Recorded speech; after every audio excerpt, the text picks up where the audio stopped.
हकीकत क्या है, आपके साथ हूं मैं प्रिया सिंह सोमवंशी। 24 घंटे में नरेंद्र मोदी और व्लादिमीर पुतिन के बीच क्या क्या बात हुई है, दोनों नेताओं की बातचीत में क्या क्या फैसले हुए, पूरी दुनिया में इस वक्त सिर्फ दो नाम के चर्चे हो रहे हैं। एक नाम है नरेंद्र मोदी का, तो दूसरा नाम है रूस के राष्ट्रपति व्लादिमीर पुतिन का।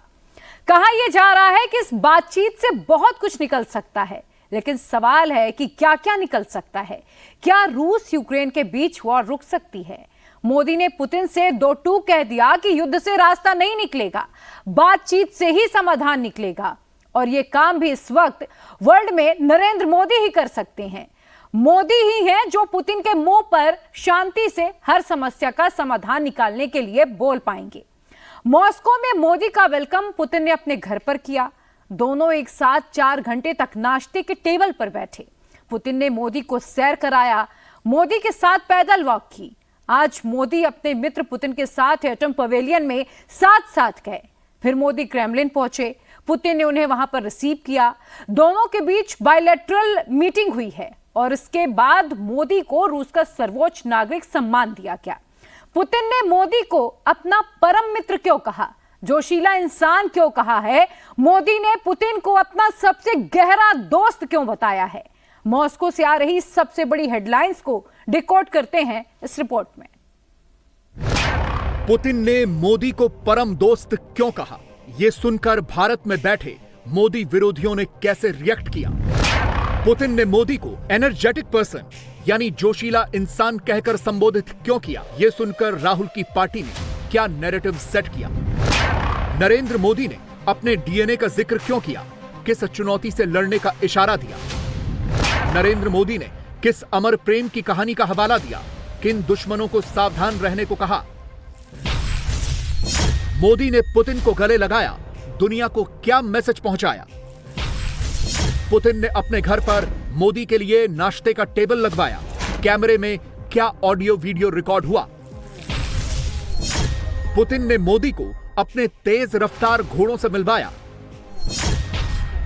अपने घोड़ों का अस्तबल दिखाया, मोदी को घुमाया। पुतिन ने ऐसा करके इंटरनेशनल वर्ल्ड ऑर्डर में कौन सा सांकेतिक मैसेज भिजवाया? गेस्ट नरेंद्र मोदी के लिए host Vladimir Putin electric car के ड्राइवर क्यों बन गए?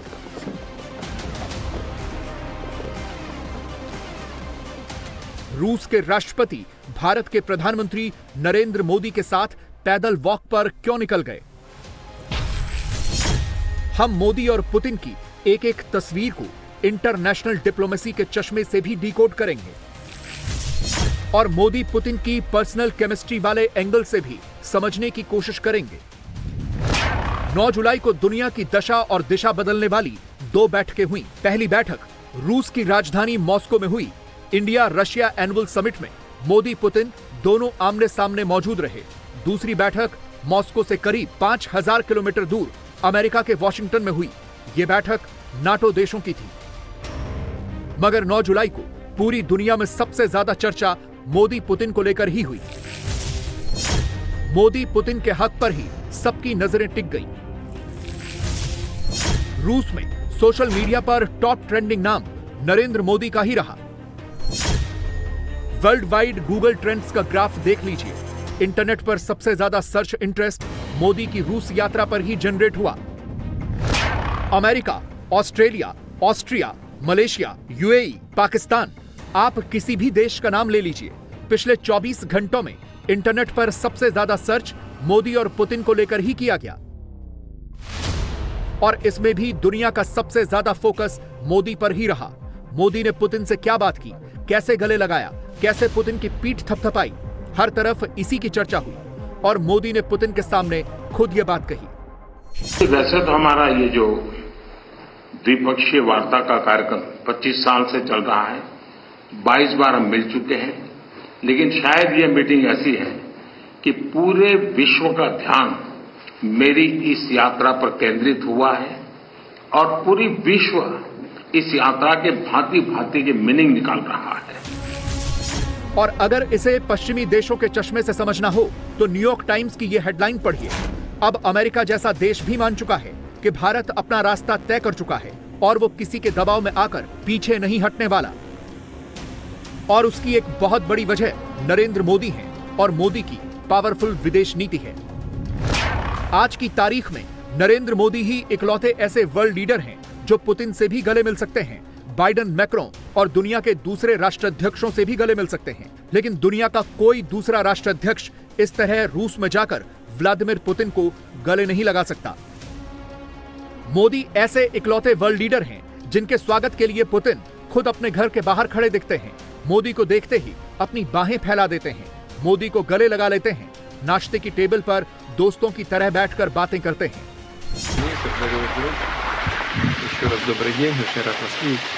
आदरणीय प्रधानमंत्री जी, परम दोस्त, आपका स्वागत है, हार्दिक स्वागत है। आपको देखने से मुझे बड़ी खुशी है। Официальный разговор у нас состоится завтра. औपचारिक बातचीत कल होने वाली है। А сегодня мы можем в такой домашней обстановке спокойно поговорить, наверное, о тех же вопросах, но неофициально. और आज अनौपचारिक रूप से हम घर के वातावरण में हम उसी मामलों पर बात कर सकते हैं। अपने घर पर निमंत्रित किया और आज की शाम हम साथ में गप्पे मारे, इसलिए आपने तय किया। इस कार्यक्रम की रचना के लिए और मुझे घर में बुलाने के लिए मैं आपका बहुत बहुत आभार व्यक्त करता हूँ। नाश्ते की टेबल पर मोदी पुतिन के टॉक से लेकर मोदी पुतिन की वॉक तक देखने में ये सामान्य तस्वीरें हो सकती हैं, लेकिन इन तस्वीरों की बदौलत मोदी ने दो इकोसिस्टम को बहुत बड़ा इंडिकेशन दिया है। मोदी का पहला इंडिकेशन देश के भीतर मौजूद इकोसिस्टम के लिए है जो मोदी को कमजोर समझने की कोशिश कर रहा है, और मोदी का दूसरा इंडिकेशन उन वैश्विक ताकतों के लिए है जो अब चाहकर भी तेजी से मजबूत होते भारत को कमजोर नहीं समझ सकती। नरेंद्र मोदी का रूस दौरा उस वक्त हुआ है, मोदी का पुतिन से मिलना उस वक्त हुआ है जब रूस और यूक्रेन का युद्ध शुरू हुए 2 साल से ज्यादा का वक्त बीत चुका है, और आज भी दोनों देश एक दूसरे पर ताबड़तोड़ हमले किए जा रहे हैं। रूस पर एक्शन के लिए नाटो देश नई नई स्ट्रैटेजी बना रहे हैं, जबकि मोदी पुतिन को गले लगा रहे हैं। मोदी का पुतिन को गले लगाना रूस के राष्ट्रपति को भी अच्छा नहीं लगा। जेलेंस्की ने इसे बहुत बड़ी निराशा बता डाला, शांति के लिए उठाए जा रहे कदमों को झटका बता डाला। सबको लगा मोदी युद्ध पर पुतिन को नहीं रोकेंगे, लेकिन नरेंद्र मोदी ने व्लादिमीर पुतिन के सामने आंखों में आंखें डालकर कहा, बिना किसी लाग लपेट के कहा कि यह दौर युद्ध का नहीं, बातचीत से सारे मसले सुलझाने का है, और भारत इसमें अपना किरदार अदा करने के लिए रेडी है। कल आपने मुझे अपने निवास स्थान पर बुलाया और एक सच्चे दोस्त के रूप में कल शाम हमने करीब 4-5 घंटे तक साथ रहे, अनेक विषयों पर हमने बातें की, और मुझे खुशी हुई कि यूक्रेन के विषय में हम दोनों अपने अपने विचार खुले मन से, विस्तार से हम उसकी चर्चा कर पाए, और बड़े आदर के साथ एक दूसरे के विचारों को हमने सुनने समझने का प्रयास किया। आज ग्लोबल साउथ की दुनिया में शांति की जो आकांक्षा है, अपेक्षा है, उसको भी मैंने भली भांति कल आपके सामने प्रस्तुत किया था। एक्सेलेंसी, युद्ध हो, संघर्ष हो, आतंकवादी हमले हो, मानवता में विश्वास करने वाला हर व्यक्ति जब जानहानि होती है तब बहुत पीड़ित होता है, लेकिन उसमें भी जब मासूम बच्चों की कत्ल होती है, मासूम बच्चों को मरते हुए देखते हैं, तब हृदय छलनी हो जाता है और वो दर्द बहुत भयानक होता है। और इस विषय में भी आपसे विस्तार से चर्चा हुई। एक्सेलेंसी, एक मित्र के नाते मैंने हमेशा कहा है कि हमारी भावी पीढ़ी के उज्जवल भविष्य के लिए शांति सर्वाधिक आवश्यक है, लेकिन मैं ये भी जानता हूं कि युद्ध के मैदान में समाधान संभव नहीं होते। बम, बंदूक और गोलियों के बीच समाधान और शांति वार्ताएं सफल नहीं होती हैं, और हमने वार्ता के माध्यम से ही शांति के रास्ते अपनाने होंगे, और शांति की बहाली में भारत हर संभव सहयोग करने के लिए तैयार है और आपका भी सानुकूल विचार सुनकर के मुझे बहुत खुशी हुई और मैं भी आपको भी आश्वस्त करता हूं और विश्व समुदाय को भी आश्वस्त करता हूं कि भारत शांति के पक्ष में है और शांति के लिए मेरे मित्र राष्ट्रपति पुतिन की कल बातों को सुनकर के मेरे मन में एक आशा पैदा हुई है। मोदी जब कुछ कहते हैं तो दुनिया सुनती है, समझती है। पुतिन के केस में भी बिल्कुल ऐसा ही हुआ है। मोदी ने बातचीत का रास्ता सुझाया है और पुतिन ने भी युद्ध रुकने की संभावनाओं की तरफ इशारा किया है। लगातार तीसरी बार भारत के प्रधानमंत्री बनने वाले मोदी की बातों का वजन दिखता है, इसीलिए हर देश में मोदी का ही जिक्र होता है। भारत के प्रधानमंत्री पर दुनिया हो या रूस, दोनों के भरोसे का मीटर आप इसी पैमाने से नाप सकते हैं कि हर देश मोदी को वेलकम भी करना चाहता है और अपने देश का सर्वोच्च सम्मान भी देना चाहता है। नरेंद्र मोदी अब तक ऐसे 15 अवार्ड से सम्मानित किए जा चुके हैं।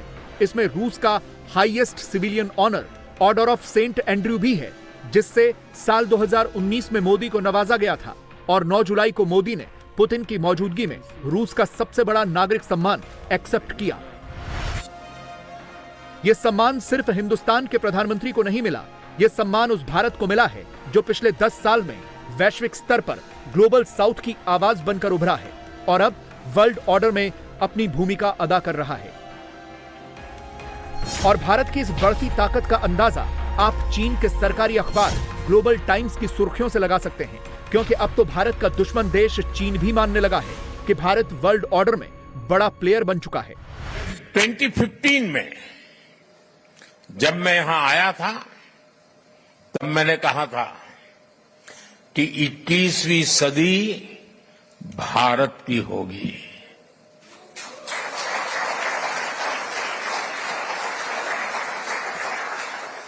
तब मैं कह रहा था, आज दुनिया कह रही है।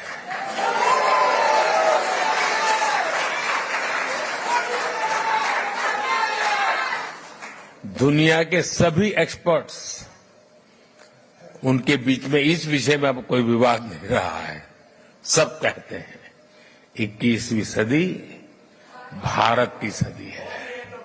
भारत की ग्रोइंग कैपेबिलिटीज ने पूरी दुनिया को स्टेबिलिटी और प्रॉस्पेरिटी की उम्मीद दी है।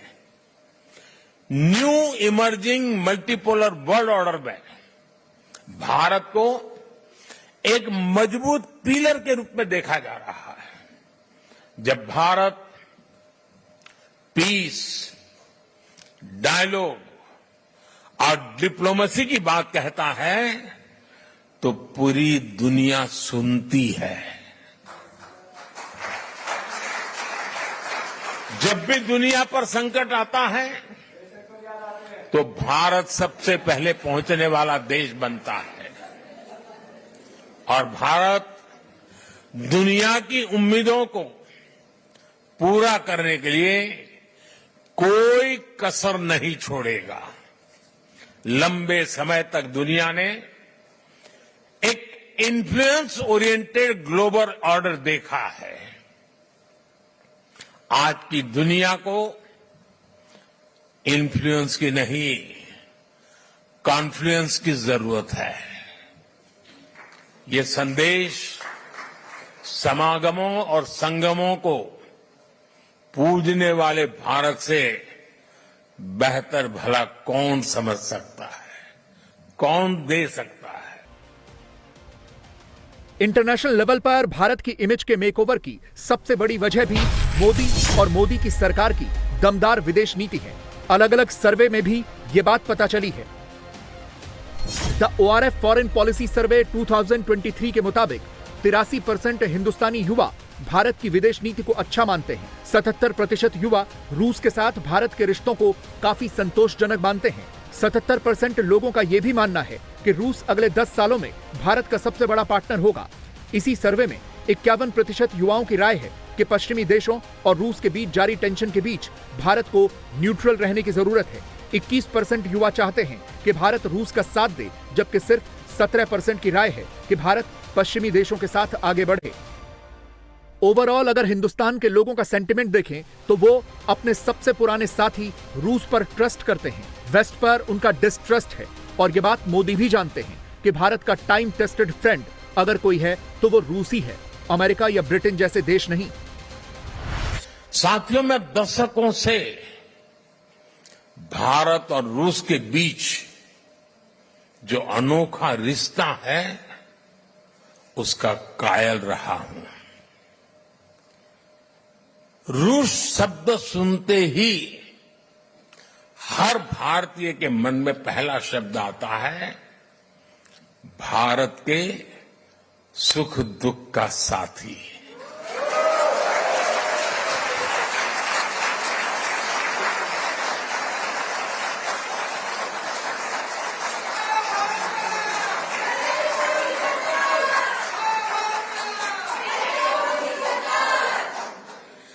भारत का भरोसेमंद दोस्त। और वो गाना तो यहां के घर घर में कभी गाया जाता था, सर पे लाल टोपी रूसी, फिर भी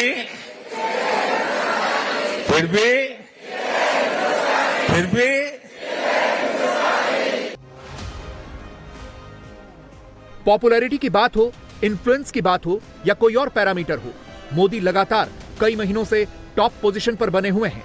इस वक्त भी दुनिया के बड़े ग्लोबल लीडर्स की लिस्ट में मोदी की अप्रूवल रेटिंग 70% है और उनकी रैंकिंग नंबर 1 है। मोदी पर दुनिया का यह कॉन्फिडेंस भारत के बढ़े हुए कॉन्फिडेंस में नजर आता है।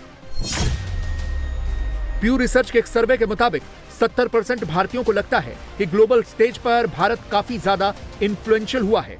इसी सर्वे के मुताबिक 57% भारतीय रूस को लेकर काफी फेवरेबल व्यू रखते हैं। 59% भारतीयों को व्लादिमीर पुतिन पर कॉन्फिडेंस है। 2024 के global powers and world leaders पर हुए ट्रस्ट के एक सर्वे में 56% लोगों को लगता है कि वैश्विक मामलों में भारत बड़ी भूमिका अदा कर सकता है। इसी सर्वे में 37% लोगों का मानना है कि नरेंद्र मोदी पर एक लीडर के तौर पर वर्ल्ड ऑर्डर में सही फैसले लेने पर फुल कॉन्फिडेंस है। और ऐसा क्यों है, ये आप खुद नरेंद्र मोदी से सुनिए। पिछले 10 वर्षों में देश ने विकास की जो रफ्तार पकड़ी है उसे देखकर दुनिया हैरान है। दुनिया के लोग जब भारत आते हैं तो कहते हैं भारत बदल रहा है। आप भी आते हैं तो ऐसा ही लगता है ना?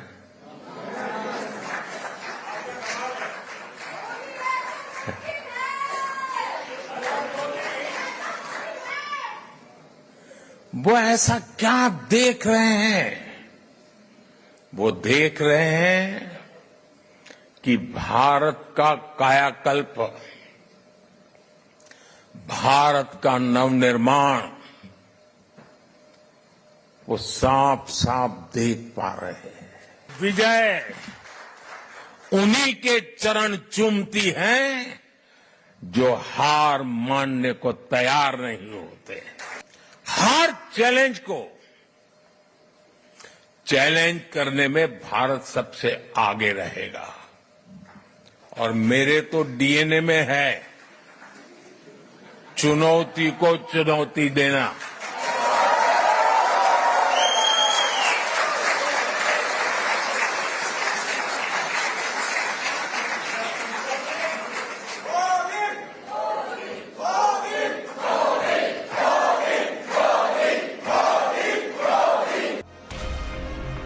रूस ने मोदी का मान बढ़ाया, अपना सर्वोच्च नागरिक सम्मान ऑर्डर ऑफ सेंट एंड्रयू से नवाजा। मोदी ने यहां भी अपना नहीं भारत का ही जिक्र किया, भारतवासियों को ही इसका क्रेडिट दिया। रूस के सर्वोच्च अवार्ड से सम्मानित करने के लिए मैं हृदय से आपका आभार व्यक्त करता हूं। यह सम्मान केवल मेरा सम्मान नहीं है, यह 140 करोड़ भारतवासियों का सम्मान है। एक बार फिर इस सम्मान के लिए मैं 140 करोड़ भारतवासियों की ओर से आपका, रूसी सरकार का और रूस के लोगों का बहुत बहुत आभार व्यक्त करता हूं। लेकिन हिंदुस्तान में बैठे मोदी विरोधी इकोसिस्टम ने यहां भी मोदी पर ही निशाना साधा, देश का नहीं सोचा। मोदी रूस पहुंचे, पुतिन से मिले, भारत के लिए कुछ लेकर आए, दुनिया को युद्ध जैसे हालात से निकलने का रास्ता सुझा के आए। लेकिन 24 में मोदी से हारे इकोसिस्टम ने यहां भी अंट शंट ही फैलाया, एंटी मोदी पर्चा ही चिपकाया। मगर भारत में बैठकर मोदी को टारगेट करने वाले ये जानते ही नहीं कि मोदी उनकी लीग से कहीं ऊपर हैं। वो 240 सीट पाकर भी पावरफुल हैं, दुनिया के हर बड़े नेता के फेवरेट हैं, दुनिया के दूसरे लोकतांत्रिक देशों की तुलना में न्यू वर्ल्ड ऑर्डर वाले माहौल में हैट्रिक बनाने वाले सबसे पॉपुलर प्राइम मिनिस्टर हैं। इसीलिए मोदी आज भी विनर हैं, उनके विरोधी तीतर बीतर हैं। योगी आदित्यनाथ के पास हाथरस हादसे की पूरी रिपोर्ट पहुंच गई है, जिसके बाद योगी ने पहला एक्शन लिया और 6 अफसरों को सस्पेंड कर दिया है, क्योंकि रिपोर्ट में इन अफसरों की लापरवाही बताई गई थी। लेकिन इस रिपोर्ट से एक नाम मिसिंग है और वो नाम है बाबा भोले का। सूरजपाल उर्फ भोले बाबा को पुलिस फिलहाल छूने वाली नहीं है।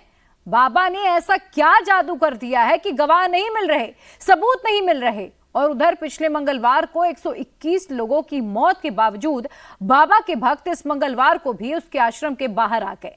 मैनपुरी, कासगंज से लेकर हाथरस तक चप्पे चप्पे पर क्या हो रहा है, बाबा के भक्तों के बीच चल क्या रहा है, पुलिस क्यों बाबा के भक्तों से दूर खड़ी है, सब कुछ जानिए इस रिपोर्ट के जरिए।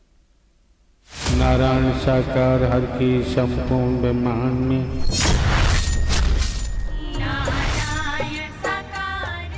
तो उनने जब नारायण हरि परमात्मा का उद्घोष किया, नारायण हरि का जयकारा लगाया, तो हमारी सांस वापस आ गई। सर हम आपके सामने खड़े। और आकर के उन्होंने ऐसा धक्का मारा मेरे शरीर में, फिर मेरी जान आ गई। जब मैंने आंखें खोलकर देखा तो मैंने, तुम क्यों रो रहे हो? तो कहने लगे तुम मर गई थी, तुम मर गई थी, तुम मर गई थी।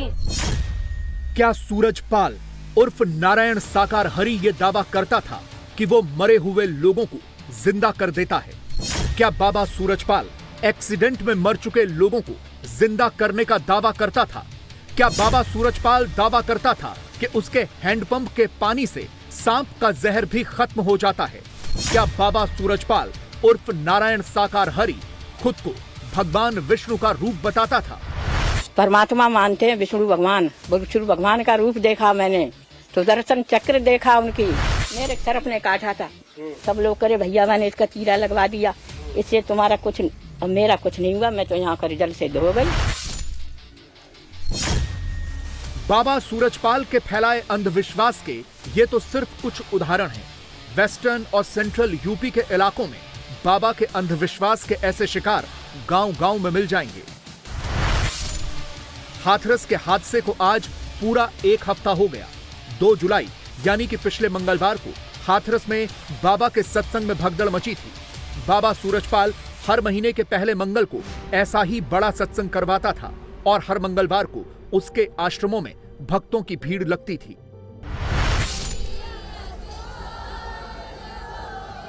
लेकिन यह पहला मंगलवार है जब बाबा के इन भक्तों को अपने नारायण साकार हरि के दर्शन नहीं हुए। जहां जहां भी बाबा के आश्रम है, वहां आज उनके अनुयायी, भक्त या समर्थक ऐसे ही आते दिखे। बाबा के फैलाए अंधविश्वास का कमाल देखिए। ये मैनपुरी में बाबा के आश्रम के बाहर की तस्वीरें हैं, जहां महिलाएं आज सुबह सुबह ही आ गई थीं। यहीं भजन कीर्तन करने लगी और इसी दौरान कुछ महिलाएं तो रोने भी लगी।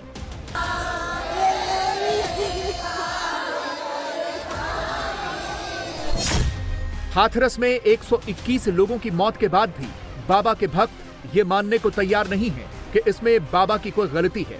बाबा सूरजपाल के भक्तों की उस पर अभी भी अटूट आस्था और विश्वास बना हुआ है।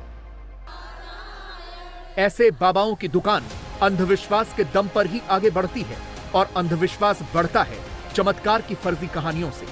बाबा के भक्तों के दावे सुनिए और अफसोस कीजिए कि 21वीं सदी में भी हम किस अंधविश्वास में जी रहे हैं। आपके जीवन में क्या बदलाव आया? हम सर जब हम इस सत्य के साथ में नहीं जुड़े थे उससे पहले बहुत परेशान थे, बहुत परेशानियां थी। जैसे शारीरिक परेशानियां, शरीर द्वारा बीमारी लगी रहती थी। डॉक्टर के पास हमारी मृत्यु ही हो गई थी सर। मृत्यु होने के बाद जब हॉस्पिटल में ले गए थे तो हमारे जो तन के पति थे उन्होंने, डॉक्टरों ने ये बोल दिया था ये तो डेथ होगी, इन्हें ले जाओ अपने घर पे। तो उनने जब नारायण हरि परमात्मा का उद्घोष किया, नारायण हरि का जयकारा लगाया तो हमारी सांस वापस आ गई। सर हम आपके सामने खड़े। हुआ क्या था? आपको हुआ क्या था? हम गिर गए थे, हमारा सिर दीवार में लग गया था। वो ये भी हो सकता बेहोश हो गए हो? हाँ नहीं, बेहोश नहीं थे सर, डेथ हो गई थी हमारी। अच्छा। हाँ दोबारा आ गया? हाँ, नारायण हरि की कृपा हुई। हम कौन से किस डॉक्टर के पास गए थे? गांव के झोला छाप? नहीं, आगरा में एडमिट हुए थे सर हम। हाँ। झोला छाप के पास क्यों जाएंगे? बाबा के ऐसे एक नहीं कई भक्त हैं जो इसी तरह के चमत्कारी दावे कर रहे हैं। ये दावे सुनने में न सिर्फ हास्यास्पद लगते हैं बल्कि अफसोस भी होता है। ऐसा ही दावा एक और महिला ने किया कि उसे मरने के बाद बाबा ने दूसरा जीवन दिया है। हमारा एक कैंसर फोड़ा बताया था, मैंने अल्ट्रासाउंड कराया, डॉक्टर ने कहा कि आपके कैंसर है। मैंने घर में किसी को नहीं बताया, साथ वाले को भी नहीं बताया। मेरे प्राण निकल गए और निकलने के बाद मेरे बच्चे निकल गए, मतलब निकल गए, मैं तन से मैं मर गई बिल्कुल। मेरे घर वाले बच्चा वगैरह इतने पढ़े लिखे वो माइक लगाए, बच्चे भी हम नहीं जानते ना प्राण निकल सुनो, मेरे बच्चे भी रोने लगे, सब घर मेरा रो रहा। रोने के बाद में मैंने क्या देखा कि हम जाकर के परमात्मा की छवि रखी थी, उसी में इसी तरीका से परमात्मा बैठे हुए थे। और उन्होंने जब मेरे बच्चे रोने लगे तो मुझे तो पता नहीं, पर उसमें बैठे देख रही, मेरी आत्मा देख रही बेटी। और आकर के उन्होंने ऐसा धक्का मारा मेरे शरीर में, फिर मेरी जान आ गई। जब मैंने आंखें खोलकर देखा तो मैंने, तुम क्यों रो रहे हो? तो कहने लगी तुम मर गई थी। तो मेरे फोड़ा ये फूटने के बाद में ममाद बन करके हमारे शरीर से निकल गया और मैं ठीक हो गई। बाबा के जिस भी भक्त को आप पूछिए उसके पास ऐसे चमत्कार की एक नहीं कई कहानियां मौजूद हैं। चमत्कार की ऐसी कहानियों से ही अंधविश्वास फैलता है, एक से दूसरे, दूसरे से तीसरे, और फिर ऐसा होते होते ऐसे अंधभक्तों की एक बड़ी जमात तैयार हो जाती है। जिस समाज में असुरक्षा, भय, डर और अज्ञानता फैली हो, उसी में तंत्र मंत्र, जादू टोना, दैवीय चमत्कार का दावा करने वाले बाबाओं को फलने फूलने का भरपूर अवसर मिलता है।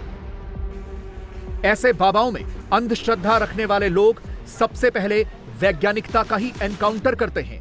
ऐसे भक्तों की जमात से जब आप तार्किक होकर सवाल पूछते हैं तो वो भड़क भी जाते हैं। बाबा सूरजपाल के भक्तों के साथ भी यही हो रहा है। लोगों के अनुभव है जो कह रहे हैं कि नारायण साईं के संपर्क में आने से इनके जीवन में बदलाव हुआ, जिसको लेकर उसको भगवान कह रहे हैं, और हम अगर उसे बाबा कहते हैं तो इस बात पर भी इन्हें आपत्ति है। किसी की बीमारी या चोट ठीक होने के कई कारण हो सकते हैं, लेकिन जब ये भक्त वैज्ञानिकता को भी बाबा के चमत्कार से जोड़ देते हैं तो फिर झूठ तो कई गुना तेजी से फैलता है और वो प्रचार दूर दूर तक हो जाता है। बाबा सूरजपाल के साथ भी यही हुआ। मैं दिल्ली से हूँ, नाम राखी है। क्या हुआ? सर मुझे पैरालिसिस हो गया था, डॉक्टर ने आजीवन के लिए कह दिया था तुम व्हील चेयर पे रहोगे, कभी अपने पैरों पे खड़े नहीं हो सकते। जब से नारायण सागर हरि परमात्मा के चरणों में आई जाई हूँ तब से मेरे पैरों पे जान आ गई है और मैं अपने चलने फिरने लगी हूँ। बाबा सूरजपाल ने ऐसे अंधविश्वासों की कई कहानियां अपने भक्तों के बीच फैलाई हुई थी। ऐसी ही झूठी चमत्कारी कहानियों के दम पर सूरजपाल उर्फ नारायण साकार हरि की बढ़िया दुकान चल रही थी। बाबा के सत्संगों में एक चाय बांटी जाती थी जिसे भक्त चमत्कारी चाय कहते थे। दावा था कि इस चाय को पीने से कई तरह की बीमारियां दूर हो जाती हैं। कुछ भक्त तो सिर्फ चाय पीने के लिए ही बाबा के सत्संग में जाया करते थे। इसी तरह बाबा ने अपने आश्रमों में हैंडपंप लगाए हुए हैं। बाबा के भक्तों के बीच ये भ्रांति है कि इन हैंडपंपों का पानी पीने से कैंसर और पथरी जैसी बीमारियां दूर होती हैं। दूर दूर से लोग बाबा के आश्रमों में सिर्फ इन हैंडपंपों का ही पानी पीने आते हैं। बाबा के भक्त इनके पानी को प्रसाद के रूप में अपने साथ लेकर जाते हैं। इसके अलावा बाबा के पैरों की धूल से भी बीमारियां ठीक होने का अंधविश्वास फैला हुआ था। इसीलिए सत्संग के दौरान नारायण हरि एक बहुत बड़ी रंगोली बनवाता था और उस रंगोली के ऊपर से चलकर सत्संग के मंच तक जाता था। बाद में इसी रंगोली के बुरादे को भक्त अपने साथ घर ले जाते थे। बाबा के भक्तों के बीच भूत प्रेत भगाने का भी अंधविश्वास था।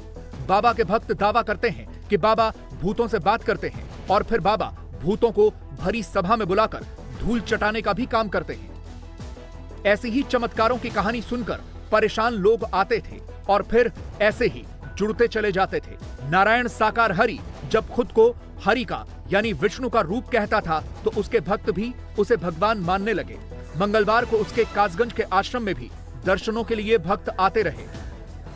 आपकी क्या मान्यता है बाबा को लेके, क्या मानते हैं आप? हम बाबा को परमात्मा मानते हैं, विष्णु भगवान, विष्णु भगवान का रूप देखा मैंने, तो दर्शन चक्र देखा उनकी।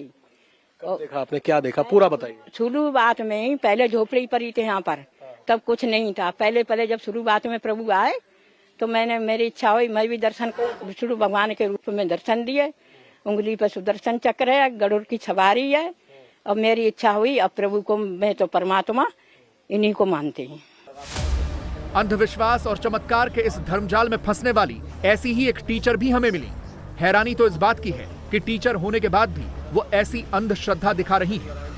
आज कोई खास दिन मंगलवार को आप लोग यहाँ आए? हम मंगलवार को यहाँ आते हैं और परमात्मा की कृपाएं लेते हैं, अपने हरि की कृपाएं लेते हैं। तो आपका विश्वास कब से जुड़ा है? मेरा विश्वास 2009 से जुड़ा है। जब हरि परमात्मा मेरहची में आए थे तो मैं उससे पहले नहीं जुड़ी थी, ना मुझे इनका कुछ पता था, कुछ जानकारी नहीं थी। जब ये मेरहची में आए थे तो हम अपने ऊपर छत पर सो रहे थे तो हरि परमात्मा ने मुझे आवाज लगाई, मेरा नाम लिया और मुझे बोला था कि वंदना जी उठिए, मैं आपकी मेरहची में आ गया। तो उसके बाद मैंने अपने पति को बोला, मैंने सुनो ऐसे ऐसे आवाज आई है। तो इन्होंने बोला कि आज तो भोले बाबा आ रहे हैं। तो मैं तो जानती नहीं हूँ। तो फिर मेरा मन ने कहा कि चलो मैं देखती हूँ जाके। अच्छा, मैं बेसिक में टीचर भी हूँ। तो फिर दूसरे दिन मैंने छुट्टी ली, अपनी सीएल ली और मैं सत्का साथ करने के लिए बाग में ग्राउंड में पहुँच गई। तो वहाँ मैंने सत्का साथ किया। उसके बाद में जब फिर मैं शाम को सोई तब हरि परमात्मा फिर आए थे मेरे पास और फिर उन्होंने बोला था कि वंदना जी मैं आपकी मेरहची से जा रहा हूँ। फिर मैंने उनको गाड़ी में बिठाया, उनको विदा किया है। उसके बाद मैं तन मन से जुड़ गई। मैंने फिर पीछे मुड़ के कुछ नहीं देखा। बाबा के ऐसे ही फर्जी चमत्कारी दावों की धूम जब फैलती है तो फिर अंधविश्वास भी दूर दूर तक फैलता है। मंगलवार को बाबा के आश्रम आने वाले भक्त आज भी आए। लोगों ने खुद बताया कि बाकी मंगलवारों की तुलना में कम भक्त आए हैं, लेकिन जो भी आए बाबा के आश्रम के एंट्री गेट को प्रणाम करते, हाथ जोड़ते, हैंडपंप से पानी पीते और चले जाते। इतने बड़े हादसे के बाद भी भक्तों का विश्वास बाबा पर कम नहीं हुआ है। बाबा के इन भक्तों के लिए हम बाबा का एक राजदार पकड़ कर लाए हैं, जिनकी बातें इन भक्तों को ध्यान से सुननी चाहिए। ये वो शख्स हैं जो बाबा सूरजपाल के साथ यूपी पुलिस की नौकरी करते थे, आसपास के ही गांव के हैं और बचपन में सूरजपाल के साथ पढ़ते भी थे। वो खुद आज सूरजपाल की पोल खोल रहे हैं। हमें उन्होंने कुछ नहीं बताया कि मैं सागर विश्व हूँ, या भोलेनाथ हूँ, या मैं भगवान शंकर हूँ, कि मैं हनुमान हूँ, मैं चालीसा हूँ, मुझे कुछ नहीं बताया उन्होंने। अच्छा, आपके इतने साल नौकरी की उन्होंने यूपी पुलिस में, उस दौरान किस तरीके का इनका बर्ताव था? क्या ऐसा कुछ लगा आपको कि इनमें कोई शक्ति है या भगवान है या सत्संग कराते हैं? इस तरह की कभी कोई बातचीत नौकरी के दौरान आपसे करी? हाँ, थे तो ये साधारण आदमी, वैसे ही जनसंपर्क तो बढ़िया था उनका, लेकिन ये शक्ति फक्ति कोई बात नहीं करते। मैं ये शक्ति है कि मैं भगवान विष्णु कुछ नहीं था, ये हरिशंकर हूँ, कुछ जानता ही नहीं, कुछ नहीं बताते थे। और जब जहाँ पे आए पेंशन लेके तब कहते थे बोलो तुम ही साकार हो, तुम ही निराकार हो, तुम साकार हो। बहुत से आदमी कह भी नहीं पाते साकार निराकार। तो मैं ये पूछना चाहता था, भोले बाबा से सवाल छोड़ा था, मैं साकार और निराकार की मुझे हिंदी बताओ क्या है? साकार किसे कहते हो, निराकार किसे कहते हैं? सो नहीं बता पाई उन्होंने। मैं बताओ तो तुम कहते हो हम साकार बोलो, साकार हरि की जय, आकार हरि की जय, जबरदस्ती बोलवाते थे। और इनकी जो मैडम है वो औरतों को पर पास बैठा लेती थी, बुला के घर से, यहाँ बैठो कर, तो तुम्हें नहीं आओगे हमारे यहाँ, चार आदमी इकट्ठे नहीं होंगे तो और आदमी क्यों आएगा हमारे यहाँ? ऐसे धीरे धीरे उनका सत्संग बढ़ता गया। बाबा के पूर्व सहयोगी नाजर सिंह ने बहुत बड़े दावे किए हैं। नाजर सिंह का दावा है कि यूपी पुलिस से रिटायर होने के बाद बाबा ने सत्संग का यह धंधा शुरू किया। बाबा के पूर्व सहयोगी का कहना है कि शुरुआत में बाबा की पत्नी उनके लिए सत्संगी महिलाओं को इकट्ठा करती थी। बाबा के आश्रम में कुछ लड़कियों का नृत्य भी होता है जिन्हें गोपियां कहा जाता है। बाबा ने लोगों से चंदा ले लेकर अपना आश्रम बनवाया था और ज्यादा चंदा देने वालों के ही नाम छापे जाते थे। ये भी बताया है कि बाबा के आश्रम में भूत भगाने के झूठे दावे होते हैं, जबकि असल में बाबा की सेविकाएं ही भूत आने का नाटक करती हैं। नाजर सिंह का यह भी दावा है कि हर मंगलवार को बाबा की लाखों रुपए की कमाई होती है, क्योंकि बाबा के आश्रमों में 20 से 40 रुपए के बीच में लॉकेट बिकते हैं और एक व्यक्ति को 1 से ज्यादा लॉकेट खरीदने होते हैं। इसके अलावा बाबा के आश्रमों में 100 रुपए के कैलेंडर भी बिकते हैं। बाबा की अब बताया जा रहा है कि करोड़ों रुपए की कमाई है।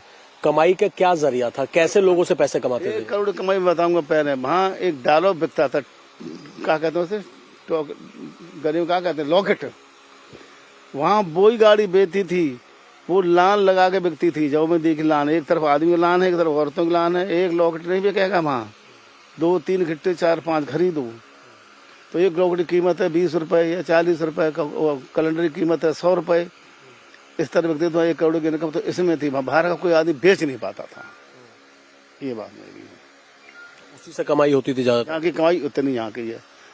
हर मंगल को 1 करोड़ कमाई हो जाएगी तो 4 मंगल को 4 करोड़ तो हो ही गई। मंगलवार को क्या क्या होता है?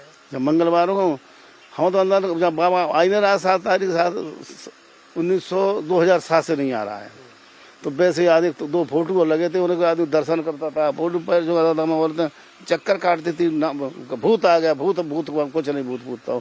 उन्हीं की लड़कियां सिकाई पढ़ाई थी, वो घूमती थी, बाजार आ गया, भूत आ गए। अब देख के 10 मिनट बाद खड़ी हो जाती बाहर पर, फिर दूसरी ओर धक्का मारा जाता था। मतलब जो गोपियां होती थी बाबा की, वही ये सब करती थी, भूत का नाटक ये सब? हाँ, भूत का नाटक भी करती थी। खूब देखा, हमारा सब बोलो देखा वो तो। कुल मिलाकर सूरजपाल बाबा का भ्रमजाल धीरे धीरे करके खत्म हो रहा है, लेकिन सबसे बड़ा सवाल यह है कि सूरजपाल और उसके जैसे फर्जी बाबाओं के चंगुल से भोले भाले लोग कब छूटेंगे।